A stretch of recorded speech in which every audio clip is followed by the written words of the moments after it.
the bitter January of 1879, the snow fell in Vermont like memories, quiet, accumulating, erasing what came before. In the small town of Woodstock, nestled between the White River and the Ottauquechee, a local physician named Dr. James Holloway trudged through knee-deep drifts toward the modest Porter residence at the edge of town. The call had come at dawn, urgent, desperate, the voice of Martha Porter trembling as she described her daughter's condition. "She's been at it all night, doctor. Drawing and drawing until her fingers bled. I can't make her stop." The Porter home stood apart from others, a simple two-story clapboard structure with shutters painted the color of dried blood. As Dr. Holloway approached, he noted how the morning light cast long shadows across the untouched snow surrounding the house, as if the building itself were reluctant to disturb the pristine white blanket. When Martha Porter opened the door, her face was drawn, eyes hollowed by sleeplessness. Without a word, she led him up the narrow staircase to a small bedroom where 11-year-old Abigail Porter sat cross-legged on the floor, surrounded by dozens of papers covered in intricate drawings. The child did not acknowledge their entrance. Her unseeing eyes, milky white from the fever that had taken her sight 3 years prior, stared at nothing while her hands moved across the paper with unnatural precision. Her nightgown was stained with ink and tiny droplets of blood where her fingers had cracked from the cold and constant motion. "She's been blind since she was 8, Martha whispered, though there was no need for secrecy. "But look at what she's drawing." Dr. Holloway knelt beside the child, careful not to disturb the papers scattered around her. Each sheet contained detailed architectural drawings, floor plans with precise measurements, notations, and dimensions. Some included elevation sketches showing elaborate Victorian facades with intricate gingerbread trim. Others depicted interior spaces with furniture placements and decorative elements. "Has she ever studied architecture?" he asked, already knowing the answer. Martha shook her head. "She's never even been in a grand house. We've lived here all her life, and before she went blind, she never showed any interest in buildings or drawing." The doctor lifted one of the completed sketches, a floor plan for what appeared to be a substantial mansion with multiple wings, conservatories, and servants' quarters. The precision was unsettling.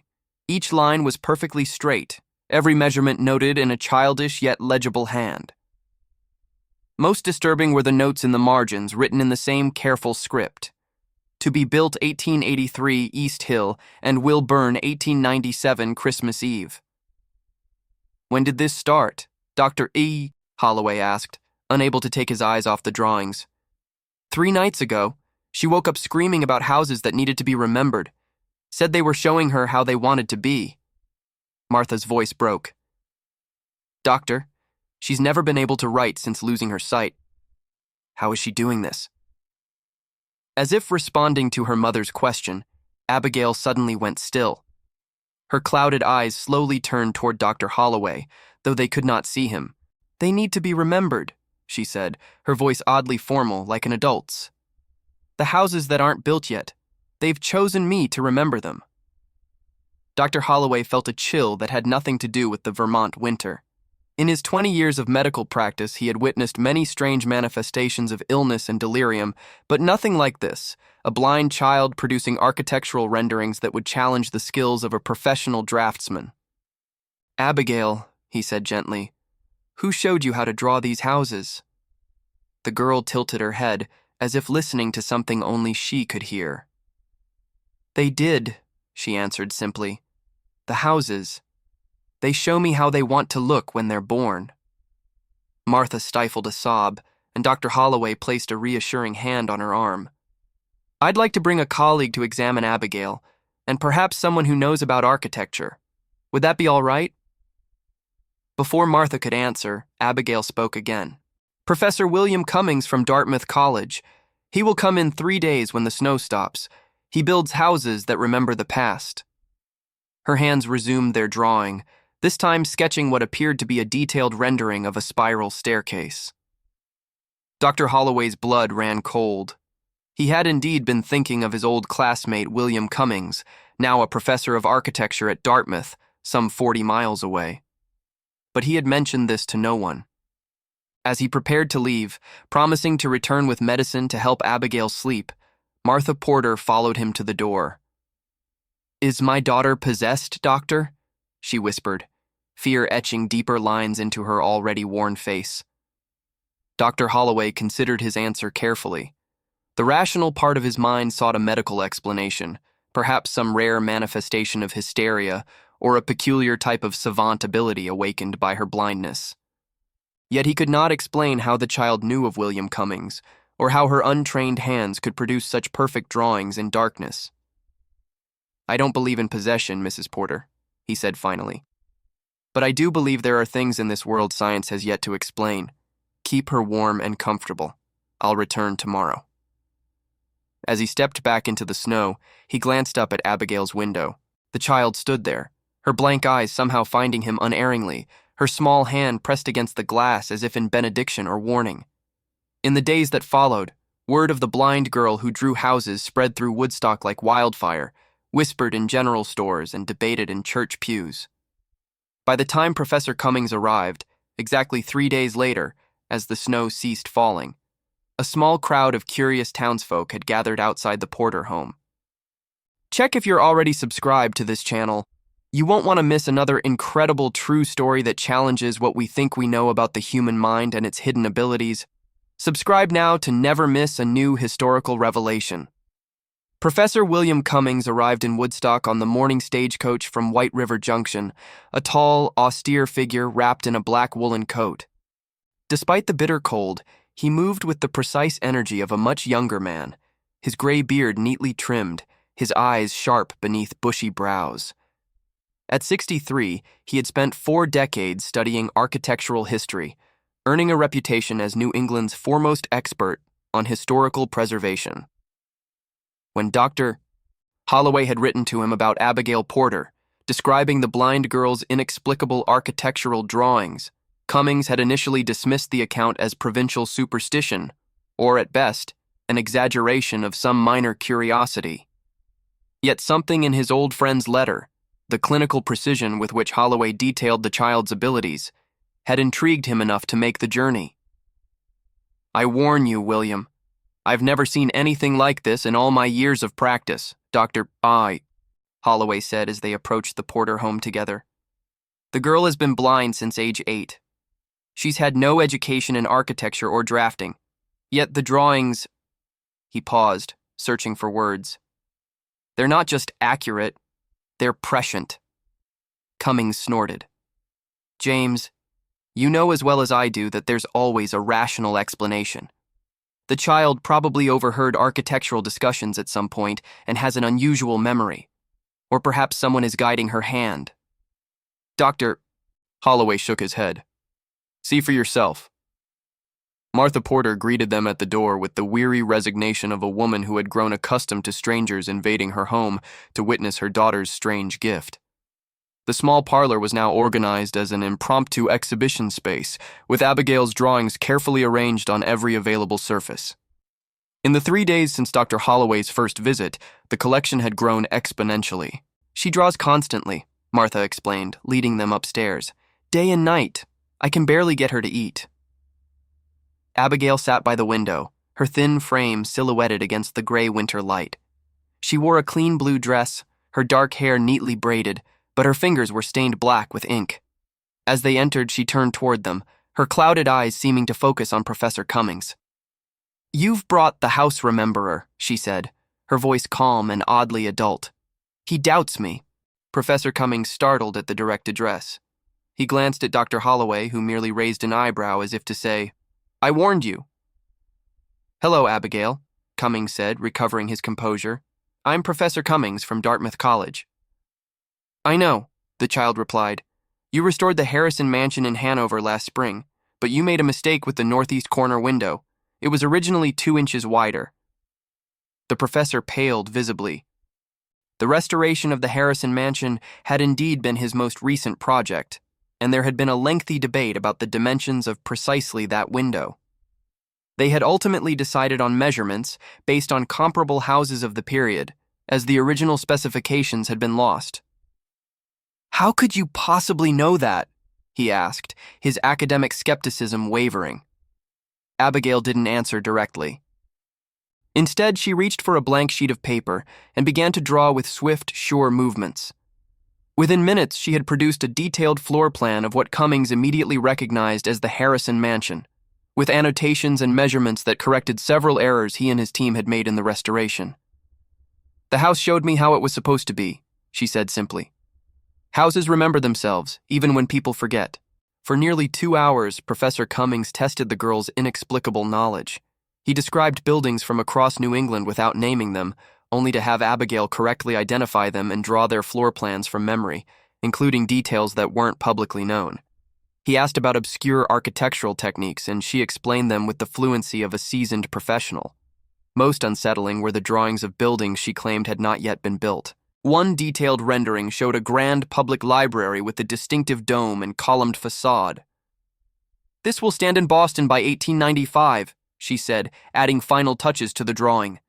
"But they will change the eastern wing because of the cost." Professor Cummings examined the drawing with growing unease. The design was remarkably similar to preliminary plans he had seen for a proposed Boston Public Library expansion, plans that were not yet public. "Abigail," he said carefully, "these houses that haven't been built yet, how do you see them?" The girl tilted her head, considering the question. "They're already there," she said finally. "Just not yet in your time. They show me how they need to be remembered, so they can be born correctly." As the afternoon wore on, Dr. Holloway observed a remarkable transformation in his old friend. The skeptical academic gradually gave way to a man confronted with something beyond his understanding. By the time they left the Porter home, Cummings was clutching his notebook filled with hasty observations, his hands trembling slightly. "This is impossible," he muttered as they walked through the snow-covered town square. "Utterly impossible." "And yet you saw it with your own eyes," Dr. Holloway replied. "The precision of the drawings, the knowledge of structural principles she couldn't possibly have learned." Cummings shook his head. Even if she had somehow memorized architectural details before losing her sight, that wouldn't explain her knowledge of buildings she's never encountered, let alone ones not yet constructed. "What will you do now?" asked Dr. Holloway. Professor Cummings stared into the distance, where the Green Mountains loomed like ancient sentinels against the darkening sky. "I must bring colleagues to verify what we've seen. If this child truly possesses the ability to envision buildings that don't yet exist..." He left the thought unfinished, the implications too vast to articulate. That night, as Professor Cummings lay awake in his room at the Woodstock Inn, snow began falling again, silent and inexorable. He thought of Abigail Porter and her strange communion with buildings across time. Before drifting into uneasy sleep, he made a decision that would alter the course of many lives, including his own. He would bring Abigail Porter to Dartmouth. There, under proper observation, her remarkable abilities could be documented, studied, and perhaps, though he scarcely dared hope, understood. What neither the professor nor the doctor yet realized was that Abigail's drawings were not merely architectural curiosities. Hidden within their precise lines and measurements lay prophecies and warnings about the community's future, details that would soon prove impossible to ignore. By early February, the Porter home had become an unlikely pilgrimage site. Scholars from Dartmouth, Harvard, and even Yale had traveled to Woodstock to witness Abigail's remarkable abilities. Each departed shaken, their rational certainties undermined by what they had seen. Journalists from Boston and New York arrived next, their initial skepticism giving way to sensational headlines. "Vermont's blind seer drafts the future," and "Architectural prophecy from a child's hand." Through it all, Abigail continued drawing with the same eerie focus, seemingly unaffected by the growing chaos around her. Her collection now numbered over 200 distinct architectural renderings, each more detailed than the last.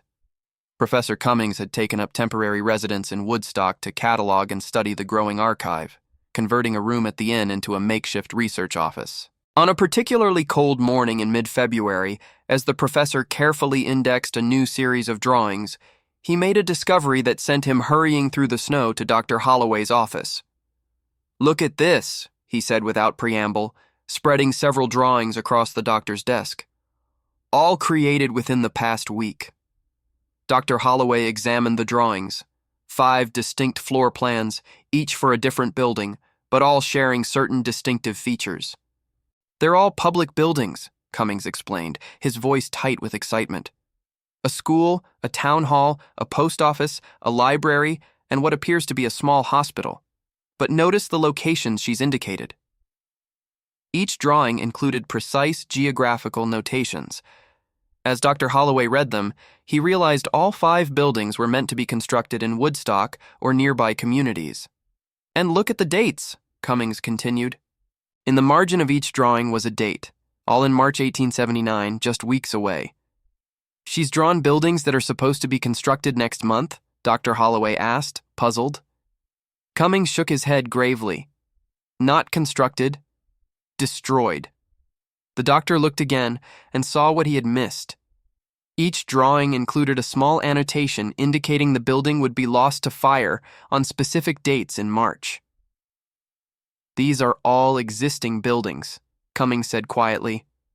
I've verified each one. Abigail has drawn their complete floor plans, including details that couldn't be known without access to the original architectural plans, many of which no longer exist, and now she's predicting they'll all burn within weeks. Dr. Holloway sank into his chair, the implications settling over him like a shroud. 5 major fires in 1 month? That's not coincidence. It would be arson. Precisely. But who would target these specific buildings, and why? Before they could discuss further, Martha Porter burst into the office, her face ashen. Doctor, come quickly. Something's happened to Abigail. They found the child in a state of near catatonia, seated on the floor surrounded by dozens of new drawings, all created in what must have been a frenzy of activity. Her hands were raw, her fingertips bleeding onto the papers. Unlike her previous methodical work, these drawings showed a chaotic energy, buildings depicted not in their perfect form, but in the process of destruction. Flames were rendered in jagged red lines, collapsing structures in heavy, dark strokes. It started this morning, Martha said, wringing her hands. She woke screaming about fire coming to swallow the town. I couldn't calm her. She just kept drawing and drawing. Dr. Holloway knelt beside Abigail, checking her pulse and temperature. Her skin was cool and clammy, her pulse rapid but weak. Exhaustion, he diagnosed, and perhaps some kind of psychological break. While he attended to Abigail, Professor Cummings examined the new drawings with growing horror. Among them was a panoramic view of Woodstock's town center, rendered with the same precision as her other work, but showing the entire district engulfed in flames. The date noted in the corner, March 21st, 1879. My God, he whispered. She's predicting a massive fire that will destroy half the town. Dr. Holloway administered a mild sedative to Abigail, who had begun to murmur incoherently about the man who brings the fire. Once she was resting, he joined Cummings in examining the disturbing new collection. These can't be predictions, the doctor insisted, though his voice lacked conviction. Perhaps they're manifestations of anxiety, fears given form through her unusual talents. Then how do you explain this? Cummings held up a drawing of a man's face, rendered with the same precision as her architectural works. The portrait showed a middle-aged man with a narrow face, deep-set eyes, and a distinctive scar running from his left temple to his jawline. She's never drawn a human figure before, yet this is anatomically perfect. And look what she's written beneath it. In Abigail's careful hand were the words, "He comes with the thaw, the fire bringer." Before they could discuss further, a commotion outside drew their attention. A group of townspeople had gathered, led by Reverend Thomas Blackwood, the stern pastor of Woodstock's Congregational Church. The Reverend had been vocally critical of the attention surrounding Abigail, condemning what he called superstitious fascination with the devil's work. "Mrs. Porter," he called from the yard, his voice carrying clearly through the windows. "We demand you put an end to this ungodly exhibition. The child needs prayer, not exploitation." Several voices murmured in agreement, while others in the crowd argued back, defending the Porter family's right to privacy. The situation threatened to escalate until Professor Cummings stepped onto the porch, his academic authority commanding immediate attention. "Reverend Blackwood," he said, his voice steady and deliberate. "I understand your concerns. But I assure you, as a man of science and a fellow Christian, there is nothing diabolical occurring in this house, only a phenomenon we do not yet understand. Phenomena that cannot be explained by God's natural laws come only from one source," Blackwood replied, his face flushing. "That child is either perpetrating a fraud or is under unholy influence. Either way, it must stop." An uneasy murmur ran through the crowd. Even those who had been defending the Porters looked troubled. In rural Vermont, the church's authority remained largely unchallenged, and accusations of demonic influence were taken seriously. Dr. Holloway joined Cummings on the porch. "Neighbors," he addressed the crowd, "I've known many of you and your families for years. You trust me with your health and your lives. Trust me now when I say Abigail Porter is not possessed. She's a child with an extraordinary gift we don't yet understand. A gift that now predicts fire and destruction for our town," Reverend Blackwood challenged. "A gift that has turned our community into a circus for gawkers and journalists. The devil comes wearing many disguises, Doctor." Before either Cummings or Holloway could respond, a new voice joined the debate. Quiet but clear, cutting through the tension like a bell through fog. "I'd like everyone to leave my house now, please." Abigail stood in the doorway, small and frail in her nightgown, her clouded eyes somehow managing to sweep across the crowd. Despite her sedative, she had awakened and made her way downstairs unassisted. "The houses have gone quiet," she continued, her child's voice steady. "They're waiting to see what we'll do with what they've shown us." A hush fell over the gathering. Even Reverend Blackwood seemed momentarily at a loss for words. "I'm sorry I frightened everyone," Abigail said. "But the fire is coming unless we stop it. The man with the scar is already on his way." In the silence that followed, a local businessman named Joseph Miller stepped forward. As the owner of Woodstock's largest lumber mill, he carried significant influence in the community. "I don't know about prophecies or devil's work," he said slowly, "but I do know fires are a real danger, especially in a town built mostly of wood. If there's even a chance these drawings might warn us of something real, we'd be fools to ignore them." Several heads nodded in agreement. Fire was an ever-present threat in rural communities, with entire towns sometimes lost to a single blaze.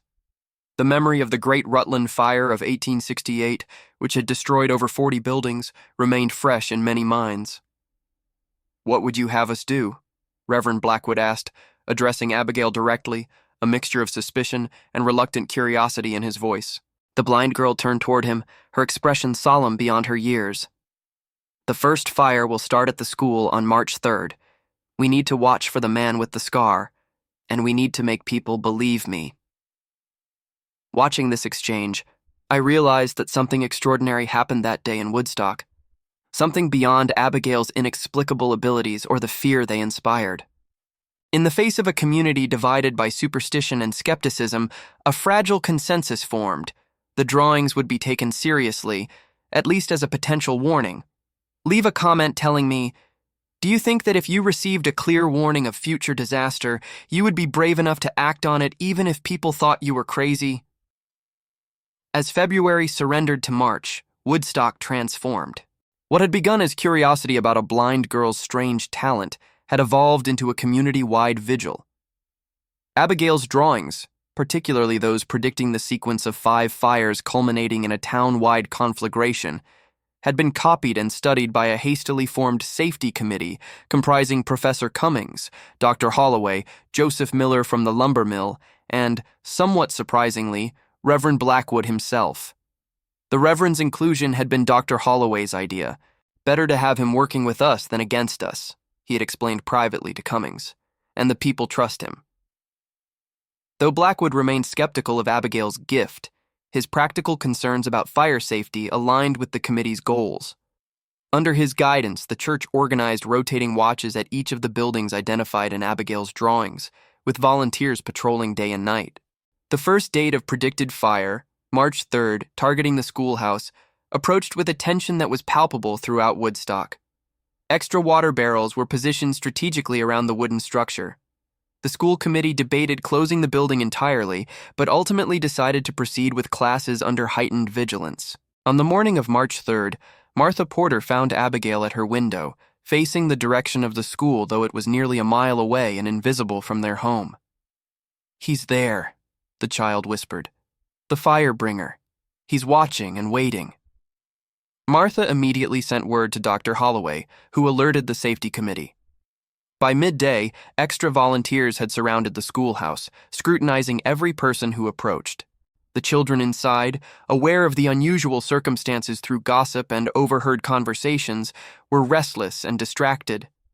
As afternoon shadows lengthened across the snow-covered schoolyard, a stranger appeared at the edge of the property. A thin man with a worn coat, observing the building from behind a stand of bare maple trees. When Joseph Miller approached to question him, the man quickly retreated, disappearing into the woods before he could be identified. Night fell without incident. The volunteers maintained their vigil, keeping lanterns burning around the schoolhouse perimeter. By midnight, with no sign of fire, some began to wonder if Abigail's prediction had been wrong. "Perhaps our presence deterred whatever was planned," suggested Reverend Blackwood, stamping his feet against the cold as he prepared to lead the midnight to dawn shift. But at exactly 2:17 a.m., the precise time noted on Abigail's drawing, the cry went up from the rear of the building. A small fire had been discovered in the woodshed attached to the school's kitchen. It had been cleverly set to burn slowly through a pile of kindling before reaching the main structure, where it would have erupted into an uncontrollable blaze while the town slept. Thanks to the vigilant watch, the fire was extinguished within minutes, causing minimal damage. More significantly, near the woodshed, a man's footprints were found in the snow, alongside a discarded matchbox and an empty kerosene flask. Word spread through Woodstock by dawn. Abigail Porter's prediction had been correct. The school had been targeted exactly when she claimed it would be. What might have been a devastating fire had been prevented only through forewarning and preparation.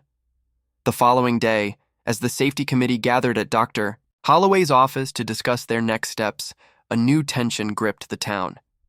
If Abigail had been right about the first fire, what about the others?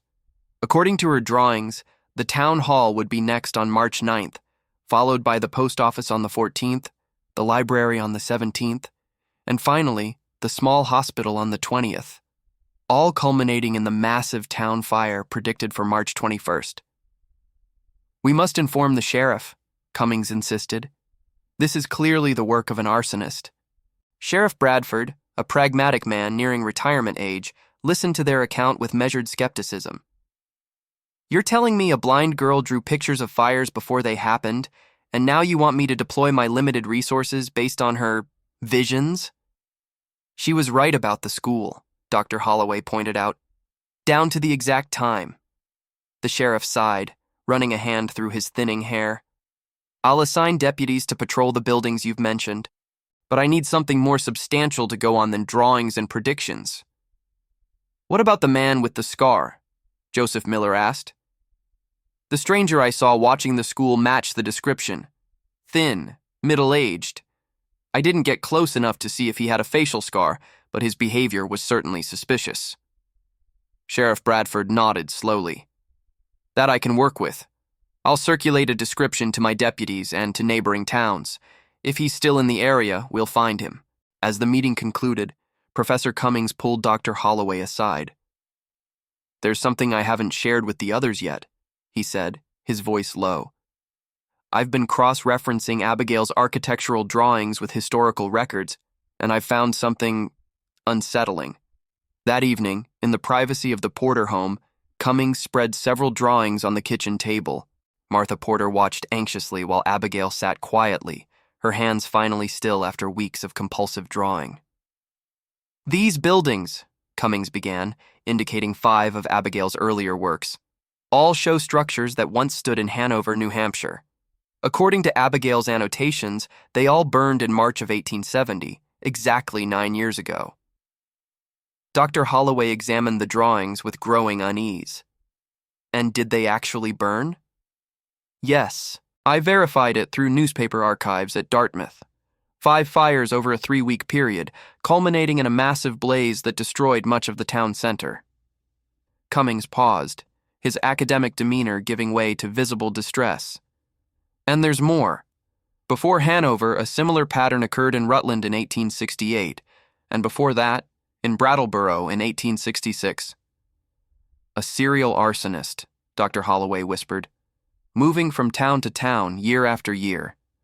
Following the same pattern each time, Cummings confirmed, starting with public buildings and culminating in a major conflagration, always in March when the winter's accumulated firewood and coal make buildings especially vulnerable.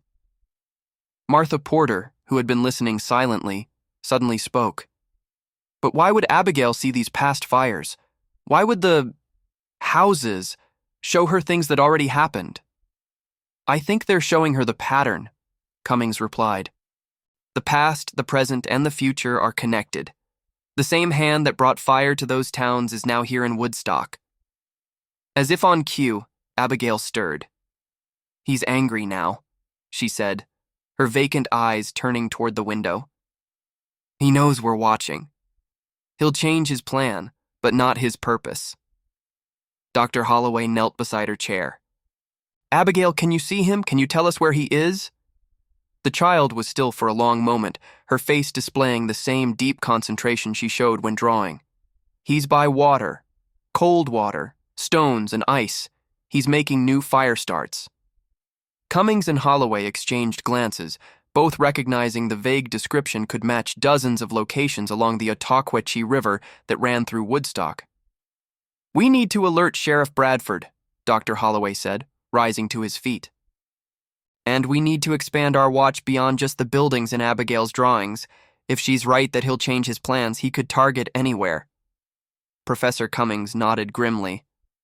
The pattern from the other towns suggests he's highly adaptable. When thwarted, he simply finds new targets. As they prepared to leave, Abigail suddenly became agitated. Wait, she called, reaching for her drawing materials. The houses are showing me something new. With the now familiar fluid motions of her hands, she quickly produced a detailed rendering of what appeared to be a mill building situated on a river. Unlike her previous work, this drawing showed the structure already partially engulfed in flames, with intricate details of how the fire spread from the lower levels to the upper floors. Miller's Mill, she said, adding the notation to the corner of the drawing. Tonight. Midnight. Joseph Miller's lumber mill was Woodstock's largest employer and a cornerstone of the local economy. Situated on the Ottauquechee River, it used water power to run its saws and planers. It was also, as everyone present immediately recognized, a perfect fire target, filled with sawdust, wood scraps, and freshly cut lumber. Dr. Holloway was already reaching for his coat. I'll fetch Sheriff Bradford. Professor, alert Miller and gather as many men as you can. We need to get to the mill immediately. As they rushed into the gathering darkness, neither man saw the expression that passed over Abigail's face, a look not of fear or concern, but of something closer to satisfaction. The March night was bitter cold, the kind that turned breath to crystal and made metal stick to bare skin.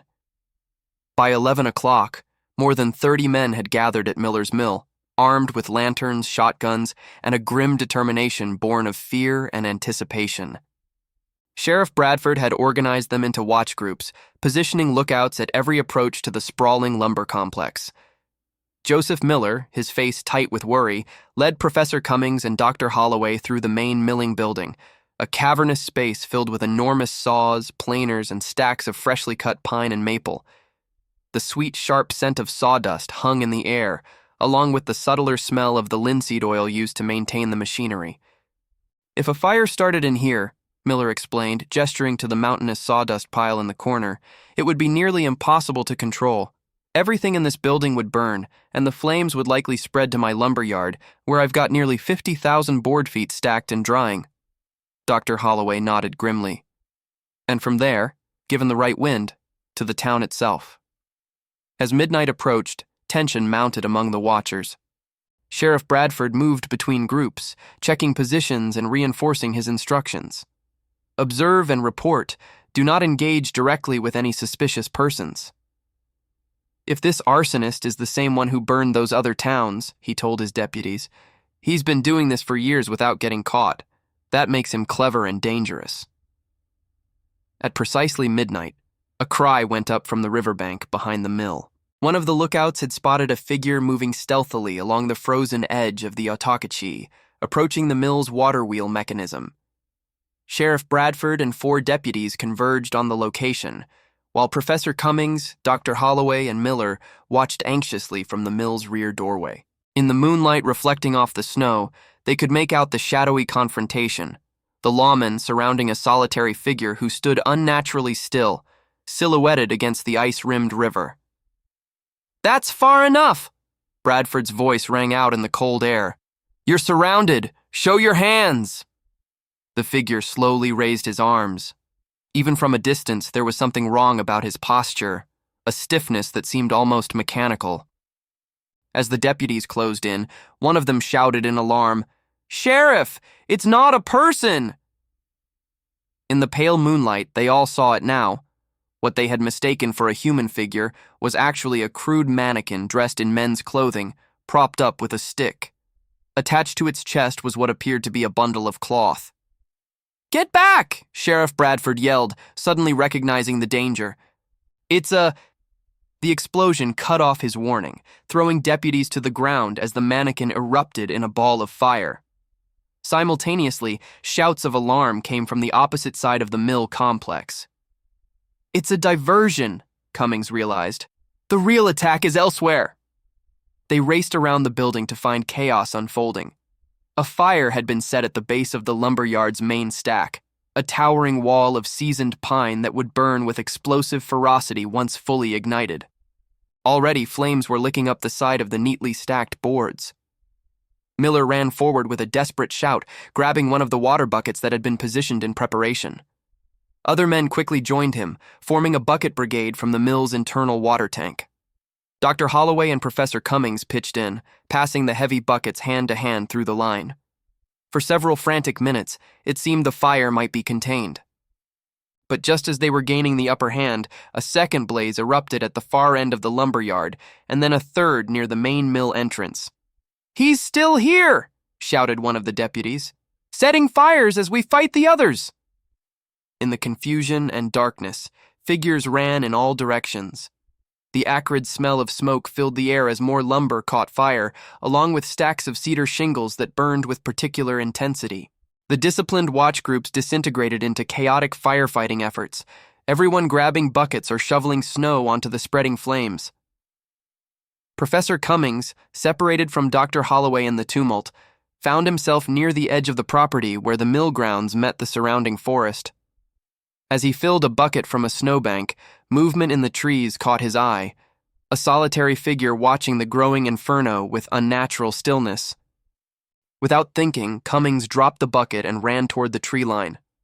"Stop!" he shouted. "I see you there!" The figure turned and fled deeper into the forest. Despite his age and academic lifestyle, Cummings pursued, driven by a rage that surprised him, rage at the calculated destruction, at the weeks of fear, at the manipulation of a blind child's mysterious abilities. The forest was dark, but the snow reflected enough moonlight to reveal the path where the fugitive had disturbed the white blanket. Cummings followed, his breath coming in painful gasps, his city shoes slipping on the icy ground. After several hundred yards, he entered a small clearing and stopped short. The man stood waiting for him, no longer running. In the moonlight, Cummings could see him clearly for the first time, tall and thin, wearing a heavy coat that had once been expensive, but was now worn and stained. His face was narrow, with deep-set eyes that reflected the distant firelight. And running from his left temple to his jawline was a distinctive scar, just as Abigail had drawn. "Who are you?" Cummings demanded, suddenly aware of his vulnerability. He had no weapon, no way to defend himself if the man attacked. Behind him, the glow of the mill fire painted the forest in shades of amber and crimson. The scarred man regarded him with an expression of mild curiosity, as if Cummings were an unusual specimen he had collected. "You're the professor," he said, his voice surprisingly cultured, with the refined accent of Boston or perhaps New York. The one studying the blind girl's drawings. Cummings stiffened. How do you know about that? A thin smile. Everyone knows about Abigail Porter. Her story reached newspapers as far as Boston. The blind oracle of Vermont, they called her. He took a step closer. Tell me, Professor, what do you make of her remarkable gift? Despite the cold, Cummings felt sweat trickling down his back. This casual conversation in the midst of destruction seemed more terrifying than any threat or attack. I think you should know she drew your face, Cummings replied, trying to keep his voice steady. She saw you coming before you arrived. She predicted every fire you planned to set. Something flickered in the man's eyes, surprise perhaps, or a deeper emotion Cummings couldn't name. Did she? He murmured. How extraordinary. The houses speak to her then, just as they speak to me. From the direction of the mill came shouts and the distant clanging of an alarm bell. The fire was growing beyond control. Soon, men would be searching the surrounding area. Why are you doing this? Cummings asked, desperate to keep the man talking until help arrived. What possible reason could you have for destroying entire towns? The scarred man tilted his head, considering the question with the thoughtfulness of a scholar. You're an architect, Professor. You understand better than most that buildings have lives of their own. They're born, they age, they die. But some refuse to die naturally. They linger, decaying slowly, their purpose forgotten. His voice took on a fervent quality. I merely help them achieve their proper end, their cleansing transformation through fire. You're insane, Cummings whispered. I'm a midwife, the man corrected. After the old structures burn, new ones rise, better ones, reflecting the true spirit of the age. Look at Hanover after the Great Fire of '70. The buildings that replaced the ashes were superior in every way, more modern, more honest in their construction. Behind them, a massive crash echoed through the forest as a section of the mill's roof collapsed. The scarred man turned to admire the distant blaze, his face illuminated by the glow. Beautiful, isn't it? The liberation of form through destruction. Cummings took advantage of the man's distraction to lunge forward, tackling him to the ground. They fell together into the snow, Cummings's academic reserve giving way to primitive rage as he grappled with the arsonist. Despite his age and profession, the professor fought with desperate strength, driven by images of Woodstock in flames, of families fleeing into the winter night. The scarred man, however, was stronger and quicker. He rolled away from Cummings's grasp, producing a long knife from within his coat. The blade caught moonlight as the scarred man held it defensively. I admire your spirit, Professor, but this conversation has reached its end. Just as he prepared to strike, shouts echoed through the trees. Sheriff Bradford and several deputies were approaching, following the tracks in the snow. You've lost, Cummings said, rising slowly to his feet. Abigail saw you coming. She warned us. Your pattern ends in Woodstock. For a moment, something like doubt crossed the scarred man's face. Then, with unexpected swiftness, he turned and fled deeper into the forest. Sheriff Bradford reached Cummings moments later. Are you hurt, Professor? Was that him? Yes. Cummings nodded, still catching his breath. The same man from Abigail's drawing. He spoke of buildings needing to die, of fire as transformation. He's completely deranged. The deputies pursued the arsonist into the darkness, but the night swallowed him. Meanwhile, back at the mill, the community had rallied.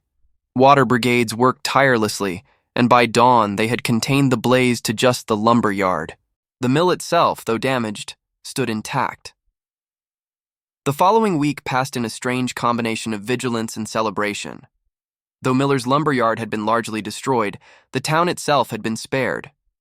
More importantly, the pattern of escalating fires predicted in Abigail's drawings had been disrupted. Sheriff Bradford organized continuous patrols throughout Woodstock and surrounding communities.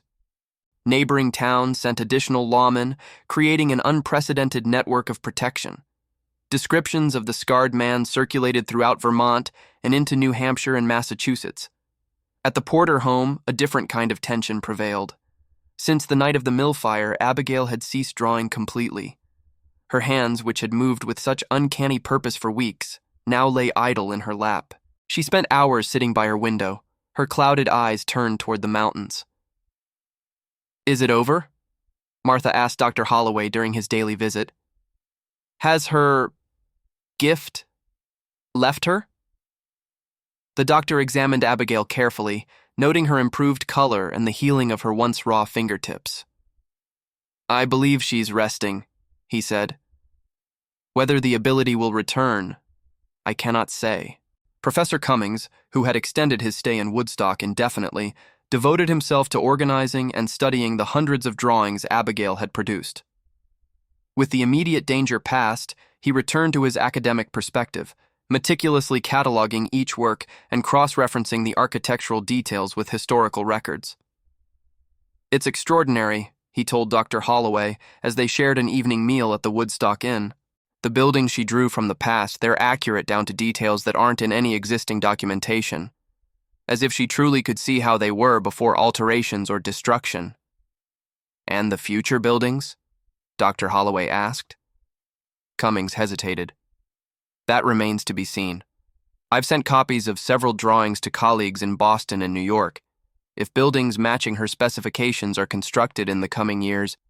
He left the thought unfinished, both men contemplating implications too vast to articulate. On March 20th, the day Abigail had originally predicted for the hospital fire, with the catastrophic town fire to follow on the 21st, a telegram arrived from the sheriff in White River Junction. A man matching their arsonist's description had been apprehended attempting to set fire to a warehouse. The news spread through Woodstock like wildfire itself. Sheriff Bradford departed immediately to identify the suspect, returning the following evening with confirmation. The captured man was indeed the same individual Professor Cummings had confronted in the forest. "His name is Edward Thornfield," Bradford informed the hastily assembled safety committee. "Born in Massachusetts, educated at Harvard, apparently trained as an architect before something changed in him. He's been moving through New England for nearly a decade, following the pattern we identified." "Will he be brought to justice here?" Reverend Blackwood asked. The sheriff nodded. "He'll stand trial in Woodstock for the mill fire. Given the evidence and witnesses, I expect he'll spend the rest of his days in prison." As the meeting concluded, Dr. Holloway approached Professor Cummings with a troubled expression. "I've been thinking about what you told me, about Thornfield's ravings regarding buildings having lives, needing to die in fire." Cummings grimaced. "The delusions of a disturbed mind." "Perhaps," the doctor conceded. "But consider Abigail's words. The houses show me how they want to be." There's an unsettling symmetry there, don't you think? As if both of them were somehow receiving messages from the buildings themselves. Before Cummings could respond, Martha Porter burst into the town hall, her face flushed with excitement and fear. "She's drawing again," she announced breathlessly. "But it's different this time."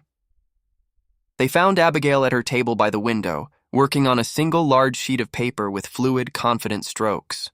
Instead of the precise architectural renderings that had characterized her previous work, this drawing showed a panoramic view of Woodstock as seen from the surrounding hills, the town intact and peaceful under a summer sun. In one corner of the drawing, barely visible unless one looked closely, was a small figure with a scarred face being led away in chains. "It's over," Abigail said as they entered, though no one had spoken. "The firebringer is caught. The houses are safe now." She set down her pencil with a finality that seemed to close a chapter. "They're thanking you. All of you." Professor Cummings knelt beside her chair, his academic skepticism warring with weeks of inexplicable evidence. "Abigail, who showed you these things? How did you know what to draw?" The blind girl turned toward him, her clouded eyes somehow finding his face unerringly. "The houses remember, Professor. They remember what they were, what they are, what they might become. Usually, no one hears them. But sometimes they find someone who can listen. And they chose you," he said softly. Abigail nodded. "For a while. They needed someone to stop him, the man who thought fire was the only way to let them change. She ran her fingertips over her drawing, tracing the outlines of the town she had never seen. Buildings don't want to burn. They want to live, to grow old honestly, to be remembered. In the days that followed, as March yielded to April's tentative warmth, Woodstock began to return to normal. The journalists departed, the academic delegations returned to their universities, and the safety committee formally dissolved. Edward Thornfield's trial was scheduled for May, with Professor Cummings expected to provide key testimony before returning to his position at Dartmouth. What remained unexplained, and perhaps unexplainable, was Abigail Porter's remarkable ability. As the immediate crisis passed, her gift appeared to fade. She drew occasionally, but the works were those of a normal blind child. Abstract shapes, simple houses with crooked lines, the tactile expressions of someone experiencing the world through touch rather than sight. On his last evening in Woodstock, Professor Cummings visited the Porter home to say goodbye. He found Abigail on the porch swing, enjoying the spring air. "I'm leaving tomorrow," he told her, settling beside her on the swing. "But I wanted you to know that your drawings will be preserved. They'll become part of Dartmouth's permanent collection, a record of something extraordinary." Abigail smiled, her face turned toward the fading light she couldn't see. "The building showed me what was needed, that's all." Cummings hesitated, then asked the question that had haunted him for weeks. "Do you think they'll speak to you again? The houses?" The child was quiet for a long moment, her expression thoughtful. "Not in the same way, they're quieter now, but they're always there, remembering." She reached out, finding his hand with uncanny accuracy. "Professor, the buildings in your college, the old ones, they want their windows to be as they were originally. Not the new glass you're planning to use in the restoration." Cummings froze. The restoration project she mentioned was in its earliest planning stages, not yet made public. The decision about historical versus modern glass had been debated just the previous week in a private committee meeting. "How could you possibly know that?" he whispered. Abigail's smile deepened, holding secrets beyond her years. "I told you, the houses remember, and sometimes they still tell me things." As Professor Cummings departed Woodstock the next morning, he glanced back at the town from the stagecoach window. The community spread below him much as it had appeared in Abigail's final drawing, peaceful, intact, saved from the destruction that had befallen other towns in the arsonist's path. Somewhere in that landscape was a small house where a blind girl continued to perceive what others could not, a child who had bridged the gap between the physical world and something less tangible, but no less real. The houses of Woodstock had spoken, and through Abigail Porter, they had been heard. The professor turned forward as the stagecoach crested the hill, but the question that had brought him to Vermont remained unanswered. In a world governed by rational principles, how does one explain the inexplicable? Perhaps some mysteries, like some buildings, were not meant to be dismantled, but simply experienced and remembered. Years later, architectural historians would note a curious phenomenon. The buildings constructed in Boston, New York, and other cities during the 1880s and 1890s bore striking resemblances to drawings created by a blind girl in Vermont. Buildings that, at the time of their conception, existed only in the mind of Abigail Porter. If you've watched this far, it's because you like this story. Leave a comment saying, "I've watched this far so I can get to know you and see who really enjoys the stories here on the channel." Also, if this story touched you, please like and share it with someone who appreciates tales of mystery and the unexplainable. Don't forget to subscribe so you never miss a new historical revelation. Sometimes truth is more extraordinary than fiction.